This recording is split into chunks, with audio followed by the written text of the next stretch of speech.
Bonjour à tous et à toutes et bienvenue sur ce nouveau tutoriel de Photographics. Aujourd'hui on va voir comment créer une pièce de monnaie à partir d'un portrait.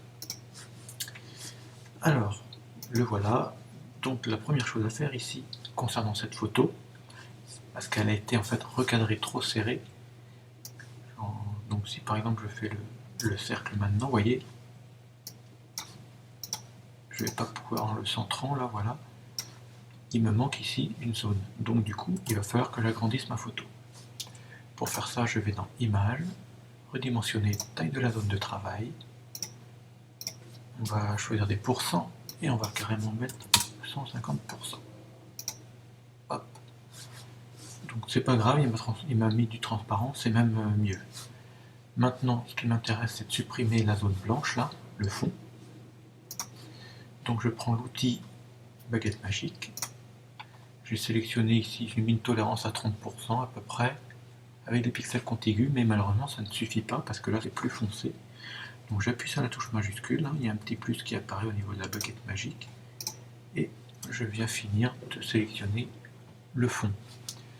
Alors pour avoir mon visage, parce que c'est pas le fond qui m'intéresse bien sûr, c'est la tête, je vais dans sélection intervertir, ça n'a pas dû marcher, voilà, et maintenant CTRL C, nouveau calque, CTRL V, je peux du coup mettre celui-là à la corbeille. On va se mettre sur le côté, de quoi prévoir de la place pour le chiffre 1 et tout ça. Alors maintenant je vais mettre de la texture en fait ici, en allant ici sur le créer un calque de remplissage et de réglage, sur cette petite icône, motif, et en fait il faudra aller ici pour vous, papier en niveau de gris, c'est des modèles qui existent déjà dans Photoshop Element, et dans chagriner.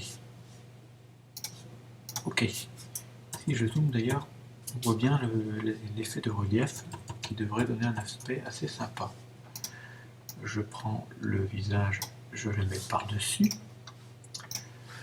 Je reste sur le calque du visage, je vais dans accentuation et je la convertis en noir et blanc. Portrait, c'est parfait.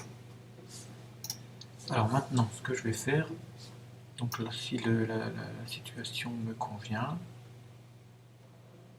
on va dire oui. Je prends l'outil ellipse de sélection, j'appuie sur la touche Maj pour avoir un cercle parfait et sur la touche Alt pour partir du centre. Et hop, je fais mon petit rond. Allez, hop, on va se mettre comme ça.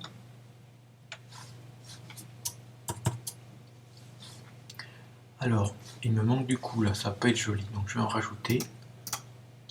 Tampon de duplication. On va prendre un cercle un peu plus gros que ça. J'appuie sur la touche Age, avec la cible, je vise le bord du cou. Ouais, bah finalement c'est trop gros. On peut le faire. Hop, donc voilà. Et je rajoute.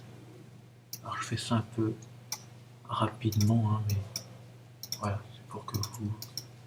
Ah oui, bah voilà, finalement on va rester comme ça.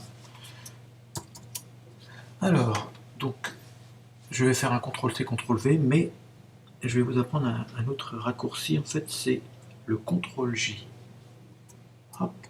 Alors, pardon, avant, je vais fusionner évidemment le fond et mon visage. Donc, avec la touche Maj, je sélectionne les deux calques, je fais un clic droit et je fusionne les calques. Et maintenant, au lieu de faire CTRL-C, créer un nouveau calque, CTRL-V, je vais faire CTRL-J. Et là, automatiquement, mon cercle, hop, a été copié-collé et sur un nouveau calque. Donc c'est un raccourci. Il ne me reste plus qu'à aller dans Filtre, Esthétique, Estampage. Et là, vous voyez, je joue. Alors, 1 c'est trop bas. À 8 ça donne en général un bon résultat. Et voilà, donc là j'ai ma gravure. Je vais rajouter le bord de la pièce maintenant. Alors pour faire ça, alors je me remets sur mon petit exemple. Ok. Alors, pour faire ça, eh ben, je vais créer un nouveau calque. Hop, que je vais mettre dessous. Je vais sélectionner la zone transparente par le biais de l'outil baguette magique. Alors évidemment, si je suis sur ce calque, ça ne va pas marcher. Voilà, là c'est bon.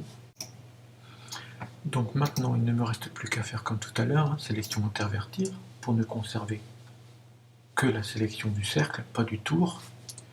Je me mets sur ce fameux calque 2. En étant à l'intérieur de la sélection ici, je fais un clic droit pour contour de la sélection. Donc ici, l'épaisseur en pixels, ça servira à déterminer l'épaisseur de la bordure. Pour la couleur, je clique et je viens choper du gris ici. Je m'assure d'être en position extérieure et je valide. Voilà. Donc là, on a une bordure qui vient d'être créée.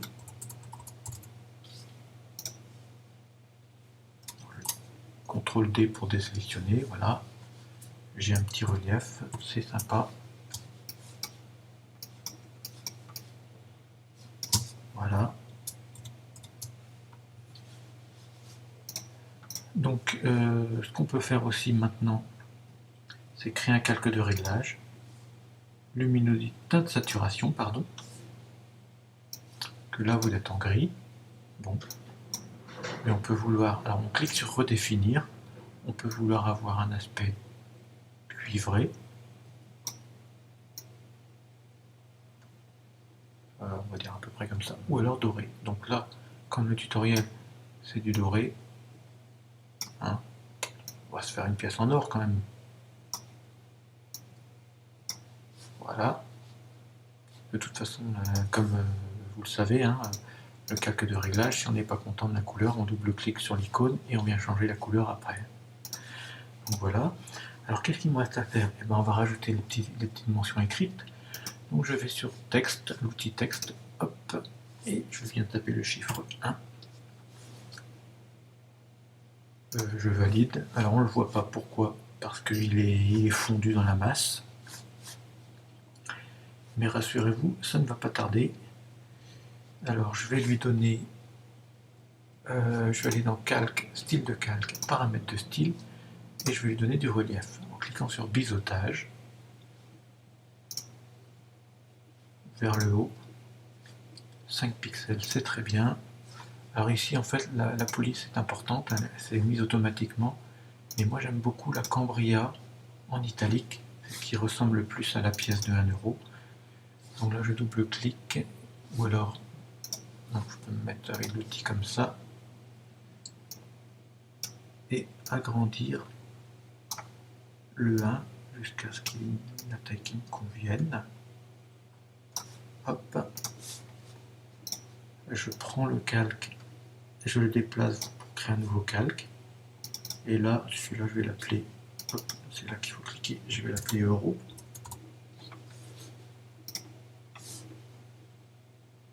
Évidemment c'est beaucoup trop grand, hop, on va essayer de faire ça.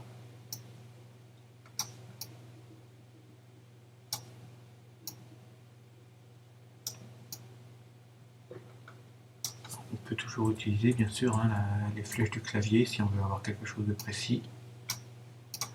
Voilà. Alors, moi j'avais même prévu un petit triskel là, histoire d'agrémenter la pièce. Donc du coup j'ai chopé ça sur internet. Alors donc ce qu'on va faire, c'est qu'on va prendre ce document, cet élément et le mettre dans le photomontage en cours, là, sans titre. Je fais un clic droit, dupliquer le calque. Pour l'instant il s'appelle sans titre 1. Donc je valide. Et le voilà. Alors maintenant, ce qu'il faut faire évidemment, c'est enlever le blanc et tout ça. Donc pour faire ça, je vais prendre l'outil baguette magique. Je clique dans le noir. Je clique sur créer un calque. Je suis toujours sur le gris de tout à l'heure. Donc je n'ai plus qu'à prendre le pot de peinture, à cliquer dedans. Et voilà. Donc celui-là, je peux balancer. Je désélectionne. Je le mets dessous. Et là évidemment il devient invisible. ou peu visible en tout cas, parce qu'il n'a pas de relief. Moi je vais lui mettre le même relief que le 1 là, ou pour la même chose que Euro également. Donc pour ça, je me mets sur le calque, je copie le style de Euro, je vais sur le fameux calque où il y a le triskel et je colle. D'ailleurs, hop. Donc maintenant, je n'ai plus qu'à aller avec l'outil déplacement, le mettre où je veux. On va dire comme ça. Alors maintenant, ce que je peux faire, c'est prendre tout ça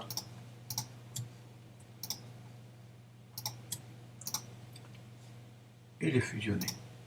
Hop, voilà. À la limite, je peux l'appeler pièce maintenant. Non, j'aurais pas dû faire ça parce que je vais encore avoir besoin de l'outil texte. Donc je le prends, je crée un nouveau calque. Je l'ai oublié l'année. Voilà. Alors ce que je vais faire par contre maintenant, ouais, je vais le faire maintenant. Je vais rien oublier. Non. Fusionner les calques. Donc là c'est... De toute façon je me demande pourquoi je l'écris, parce que je vais le refusionner juste après. Ce qui m'intéresse ici. En général l'année est écrit en petit. On va dire que comme ça c'est bien. Ce qui m'intéresse, ce que je vous disais, c'est de centrer les deux. Donc je les sélectionne tous les deux. Je vais sur aligner, centre horizontaux. Hop. C'est légèrement mis comme il faut. Et j'utilise celui-là, copie-colle. Comme il y a un triskel, on va mettre Bretagne. Hop. Alors ici, ce qu'on va faire, on clique sur l'outil T, l'outil pour écrire. Et là, vous voyez, il y a un truc qui s'appelle créer un texte déformé, là, avec un T, machin, où il y a des possibilités. Hop. Comme l'arche, par exemple, qui nous permet, en jouant sur la flexion, de venir prendre un effet comme ça. Alors je vais peut-être lui mettre ça en majuscule. Ça aurait peut-être été un peu mieux. Alors on va faire comme tout à l'heure. Je vais prendre ces deux-là que je vais fusionner. Je vais sélectionner ces deux-là. Je vais faire... Il faut se mettre sur l'outil déplacement. Hein. Centres horizontaux. Et ben ça a l'air bien. Tac. Je descends un peu. Donc maintenant je prends Triskel, Bretagne 2000, enfin la pièce, clic droit, fusionner les calques, celui-là à la corbeille.